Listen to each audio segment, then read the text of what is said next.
परम चेतना के साक्षात विग्रह परम पूज्य स्वामी जी की सूक्ष्म उपस्थिति को प्रणाम करता हूं और साथ ही भारतीय शैक्षणिक व्यवस्था में एक स्वाभाविक रूपांतरण ऑर्गेनिक ट्रांसफॉर्मेशन के लिए जो कृत संकल्पित उनकी अपरिमित ऊर्जा है उसको भी शत शत नमन करता हूं। उनके इस पूरे अनुष्ठान में महायज्ञ में एक सशक्त रूप से निरंतर भ्रातृवत सहयोगी रहे श्रद्धेय आचार्य जी की सूक्ष्म उपस्थिति को प्रणाम करता हूं। आप लोगों को नेतृत्व प्रदान करने वाली वात्सल्य की प्रतिमूर्ति पूज्य साध्वी देवप्रिया बहन आज किन्हीं कारणों से व्यस्तता कारण नहीं आई है अभी, उनकी भी सूक्ष्म उपस्थिति को प्रणाम करता हूं। यहाँ पर जो उपस्थित हमारी बेटियां हैं, पूज्य साध्वी देवतिथि जी, पूज्य साध्वी देववाणी जी, पूज्य साध्वी देवगरिमा जी, उनको भी चूंकि साध्वी है, बेटी भले हो, उनको भी बार बार प्रणाम करता हूं। और आप सभी सांस्कृतिक योद्धाओं को भी प्रणाम करता हूं। मुझे बताया गया कि कुछ लोग कर्नाटक के हैं, कुछ लोग उड़ीसा के हैं, कुछ लोग नॉर्थ ईस्ट के हैं, तो क्या may be few of them may not understand Hindi. Is it right?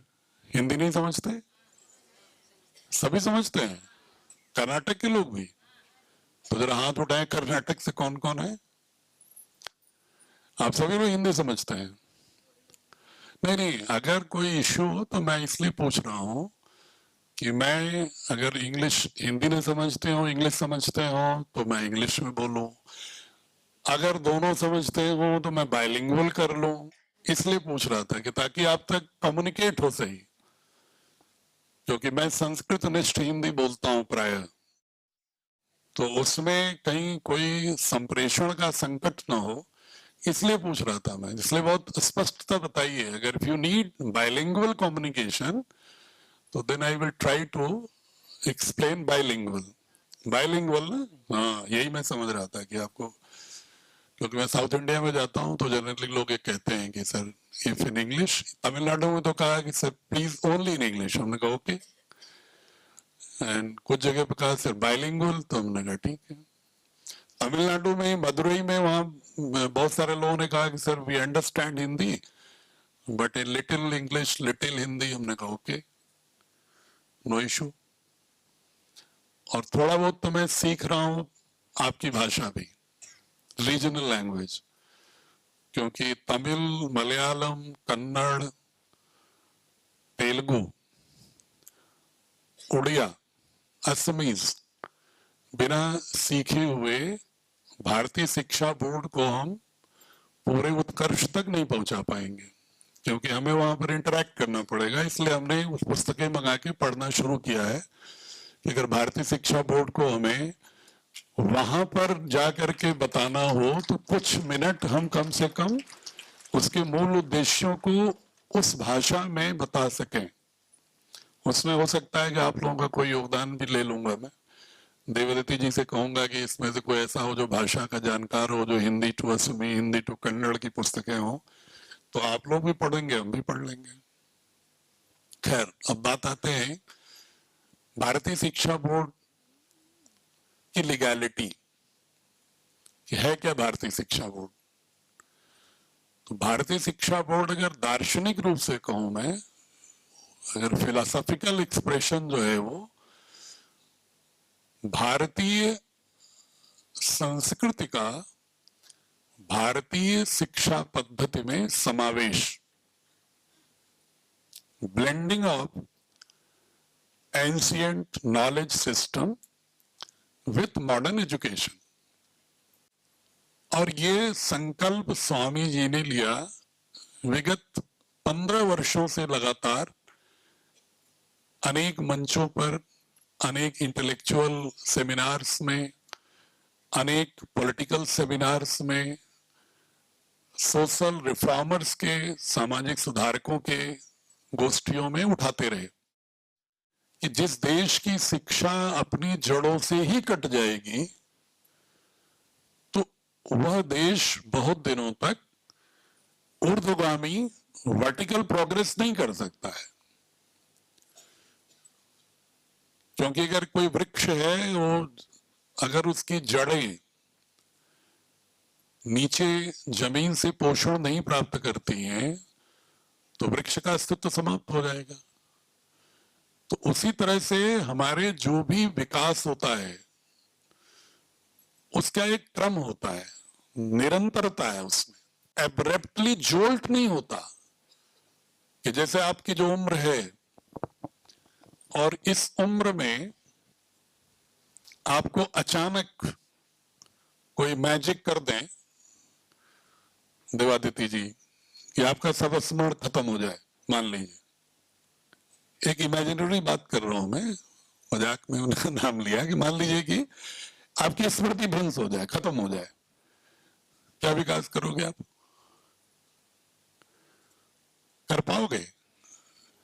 आपको अपने माता पिता का ही नाम नहीं याद होगा, आपको अपने रिवाज परंपराएं नहीं मालूम होंगी, ट्रेडिशन ही नहीं मालूम होगा, आपको अपने खेती करने का, प्रोफेशन करने का, भाषा का, संवाद का सारा हुनर ही खत्म हो जाएगा। तो इसका मतलब क्या हुआ कि बिना जड़ों से जुड़े, बिना अपनी संस्कृति के मूल्यों से आप्लावित हुए बिना कोई भी शिक्षा किसी भी समाज को सकारात्मक प्रगति की दिशा में नहीं ले जा सकती है। इसे तो सहमत हैं आप लोग कि नहीं? तो हमने तो आपके सिर्फ इस 30 से लेकर के और 60-70 के बीच के आप लोग बैठे हुए हैं, आपकी इसी उम्र की बात की हमने, जिस स्वरूप में आप बैठे हैं। लेकिन आपकी उम्र कितनी है? एक एक से उम्र नहीं पूछ रहा हूं मैं, आपकी उम्र क्या इतनी है? कोई कहेगा, मैं भी पूछूं आपसे कि आपकी कितनी उम्र है, तो कोई कहेगा 60, कोई कहेगा 25, कोई कहेगा 35, यही ना? मैं अगर ये कहूं कि आपकी उम्र कम से कम 10,000 साल है तो आपको लगेगा अटपटा? लगेगा नहीं? तो बड़ी अविश्वसनीय बात है। 100 साल से ज्यादा तो जी ही नहीं सकता कोई, हम 10,000 साल से कैसे जिंदा है? 10,000 वर्ष से ज्यादा है आपकी कल्चरल एज, सांस्कृतिक आयु आपकी, और वो भी आकलन पाश्चात्य यूरोपीय लोगों ने हमारे वैदिक ग्रंथों को जितना पुराना माना, मैं उसके आधार पर आकलन करके बता रहा हूं। हमारे जो विद्वान हैं वो तो कहते हैं कि हमारी तो लाखों वर्ष की परंपरा है, लाखों वर्ष की परंपरा है। तो हम एक पूरी परंपरागत रूप से जो विचार आए, आप जो भोजन करते हो, आप जो त्योहार मनाते हो, क्या आपने अपनी इस उम्र में उसका इवोल्यूशन किया था क्या? ये तो सदियों से चला रहा है। तो इसका मतलब अगर उसको जोड़ोगे उम्र में, तो उम्र में सांस्कृतिक उम्र बढ़ गई कि नहीं बढ़ गई? और ये उम्र आपके बच्चों की भी आपकी जो अनुभव है उसमें जुड़ेगा, अगली पीढ़ी को उसमें जुड़ेगा, तभी एक समर्थ राष्ट्र का विकास होता है। हम लोग अमेरिका की तरह नहीं है कि सारा इतिहास ही उनका 350-300 साल का है। हम ब्रिटेन और फ्रांस, जर्मनी जो आजकल छाए हुए हैं तथाकथित रूप से, उनका पूरा इतिहास, अगर सभ्य समाज का इतिहास, अगर सिविलाइज सोसाइटी के रूप में जो अपने को क्लेम करते हैं कि we are the most civilised nations and society in the world, उनके भी इतिहास पूरा का पूरा मुश्किल से 500-600 वर्ष का है। जब उनके यहां सिविलाइजेशन प्रारंभ हुआ, उन्हें पूरा जंगलाना जीवन जीते थे, बार्बेरियंस थे वो। अगर यूरोप में कहीं थोड़ी बहुत संस्कृति का विकास था तो था ग्रीस, यूनान और रोम। इसके अलावा तो बाकी सब बारबेरियंस थे उसमें। लेकिन हमारी जो भारत की संस्कृति है वो हजारों वर्षों से इसी तरह से समृद्ध रही, सभ्य रही। उसके बहुत सारे ग्रंथ और उदाहरण हैं, उस पर हम जाएंगे तो बहुत घंटों लगेगा बातचीत। एक संकेत दे रहा हूं आपको।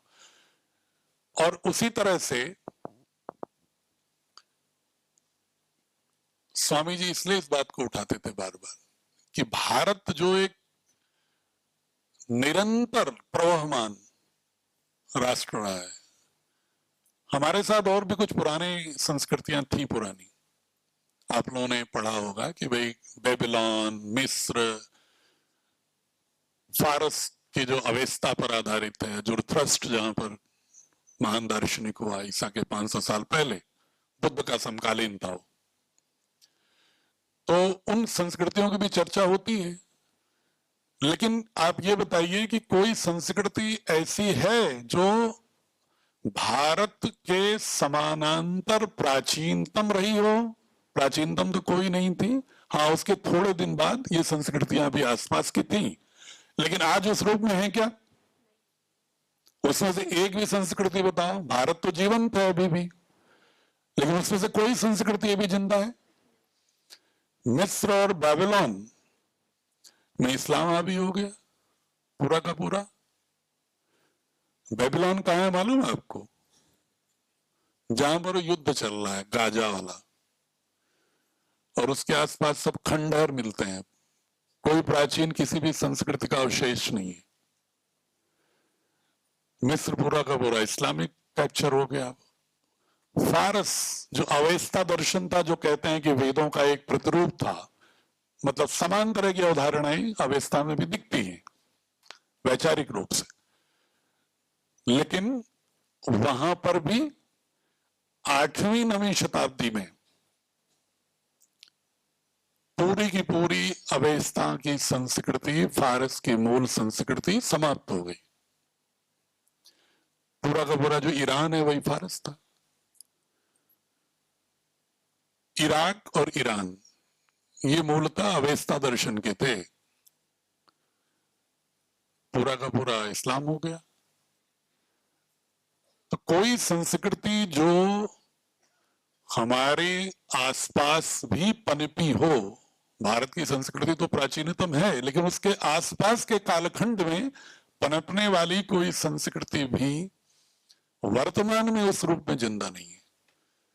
ग्रीस और यूनान की बहुत चर्चा होती है दार्शनिकों की, लेकिन ग्रीस और यूनान में भी वह प्राचीन संस्कृति का कोई अवशेष नहीं है।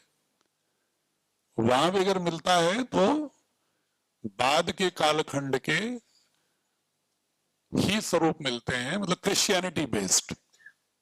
उनका जो मूल दर्शन था यूनान का, वो क्रिश्चियनिटी नहीं था। क्रिश्चियनिटी तो प्रारंभ होती है यूनान में ईसा के भी 300 साल बाद, मरने के बाद, मुश्किल से 1700 साल पहले यूरोप ने स्वीकार किया। ईसा मसीह तो पैदा हुए थे, आपका जो वर्तमान में आपका जो इजराइल है उस क्षेत्र में। तो मैं सिर्फ इससे निष्कर्ष में कह रहा हूं, बहुत सारे लोग आपसे पूछते हैं ना कि भाई क्या जरूरत है भारतीय संस्कृति पढ़ने की, क्या आवश्यकता है? हमने विज्ञान पढ़ लिया, टेक्नोलॉजी पढ़ लिया, अब तो एटम बम बनाना आना चाहिए, हमको तो आर्टिफिशियल इंटेलिजेंस जानना चाहिए। जरूरत ही क्या हमें अपनी संस्कृति के बारे में जानने की इतना? लेकिन स्वामी जी बार बार इस बात को इसलिए स्वर उठाते थे कि देखिए, शिक्षा पद्धति में एक तो होती है कॉम्पिटेंसी, क्षमता, दक्षता। किसी काम को करने के लिए जो तकनीकी दक्षता होती है उसकी आवश्यकता तो है। जैसे आज हमें अगर कोई भी कार्य करना होगा तो जाहिर है कि वर्तमान विज्ञान आधारित, कंप्यूटर आधारित, आर्टिफिशियल इंटेलिजेंस आधारित जितने भी टेक्नोलॉजी है, इसका ज्ञान हमें होना ही चाहिए। आज की तारीख में जो व्यक्ति आर्टिफिशियल इंटेलिजेंस के बारे में नहीं जानता, वो अपने को निरक्षर माने। ये भी मैं बहुत स्पष्टता कह रहा हूं, क्योंकि आर्टिफिशियल इंटेलिजेंस की जो पद्धतियां हैं, जो कंप्यूटर साइंस की पद्धतियां हैं, जो डेटा साइंस की पद्धतियां हैं, वर्तमान दौर में अपने को उसके साथ उस दौड़ में विकास के सम्मिलित करने के लिए हमें कॉम्पिटेंसी तो होनी चाहिए, लेकिन कॉम्पिटेंसी का उपयोग कैसे होना चाहिए वो कौन सिखाएगा? वो सिखाती है आपकी सांस्कृतिक मूल्य, वैल्यू सिस्टम। कल्चरल वैल्यूज हमें तय करते हैं कि हम इसका क्या उपयोग करेंगे। आप बहुत समृद्ध हैं, अन्न भंडार भरे हैं आपके घर में, पड़ोस में भूखे मर रहे हैं लोग, आप अनाज को वितरण नहीं कर सकते, तो वो समृद्ध लेके क्या करेंगे? कॉम्पिटेंसी आपके पास है कि आपने खूब अच्छी फसलें पैदा की और खेती कर लिया, लेकिन आपके अंदर वो मूल्य नहीं था कि जो उसको लोगों के साथ शेयर करने की प्रवृत्ति हो, उसकी बांटने की प्रवृत्ति हो। आपने न्यूक्लियर फिजिक्स पढ़ ली, तो अगर आपके पास मूल्य बोध भारतीय परिवेश का होगा, अच्छे मूल्य होंगे, तो आप कहेंगे इसको न्यूक्लियर रिएक्टर बनाओ। ऊर्जा जो विकास में काम आए, और कैसी सस्ती ऊर्जा बन सकती है न्यूक्लियर रिएक्टर से, उस पर रिसर्च करो।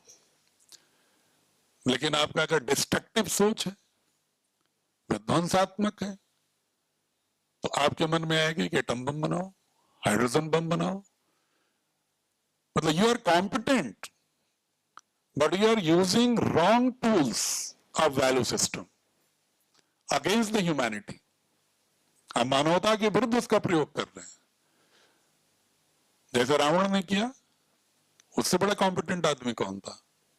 अगर आप पूरे ग्रंथों में पढ़िए देखिए तो ज्योतिष का विद्वान, ज्योतिष का मतलब खगोल विज्ञान का विद्वान, और शास्त्रों का ज्ञान, शैव भक्त, लेकिन चूंकि उनका प्रयोग उन मूल्यों का गलत संदर्भों में करने लगा, नारी का उत्पीड़न करने लगा, जनता का शोषण करने लगा, तो राक्षस हो गया। Same competency, if the values are against humanity, तो then you are rakshas. But if you are utilizing your competency in the interest of the larger humanity,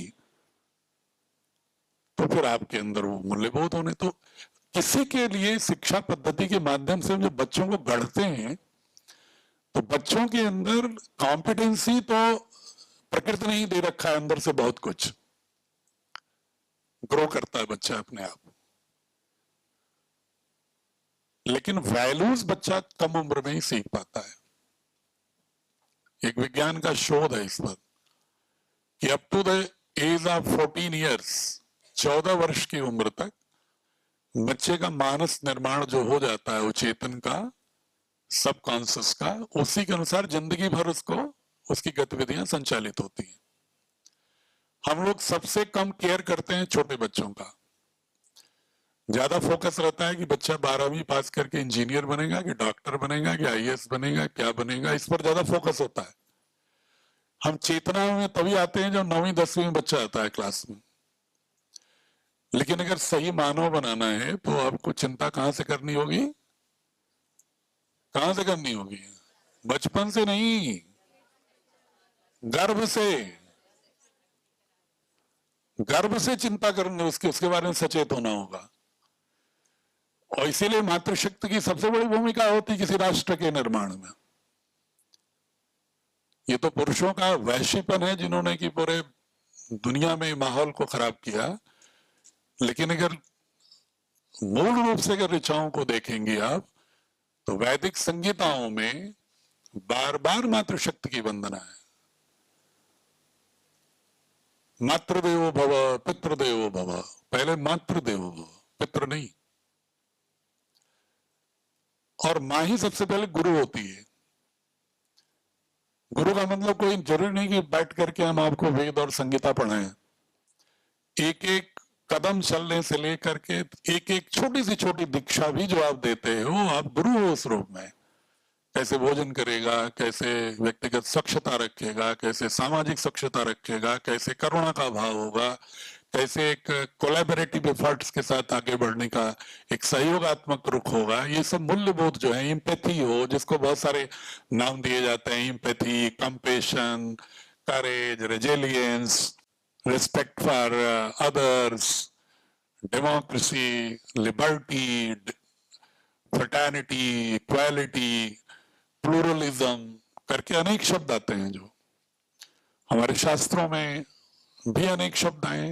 Gita के 16वें अध्याय के दैवी संपद गुण, पतंजलि योग दर्शन के यम नियम, जैन पंचमहाव्रत, बुद्ध का अष्टांग, मनुस्मृति का दशकम धर्म लक्षणम, वेदों का अभ्युदय निश्रेयस, ये सारे मूल्यबोध जो हैं, अगर इसको तुलनात्मक रूप से देखेंगे तो आपको हमारी पुस्तकों में ये मिलेगा। स्वामी जी का जो विजन है कि जो मानस है बच्चे का, उसको हम प्रारंभ से ऐसा गढ़ें कि एक तो उसके अंदर दक्षता ग्रहण करने की ललक हो, कॉम्पिटेंसी को एक्वायर करने की ललक हो, लेकिन उसको उपयोग कैसे करेगा तो उसका जो सबकॉन्शियस है वो हम गर्भ से लेकर के 14 वर्ष तक ऐसा स्थापित कर दें कि सारी दक्षताओं का उपयोग मात्र स्वयं के लिए नहीं,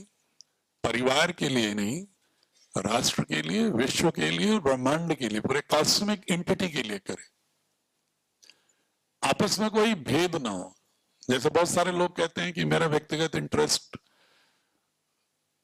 परिवार के इंटरेस्ट से टकरा जाता है। आजकल बहुत लोगों का 3-4 का परिवार है यूनिट में, और सबके अपने अपने ईगो टकराते रहते हैं, आपस में एक रूपता में जी नहीं पाते हैं।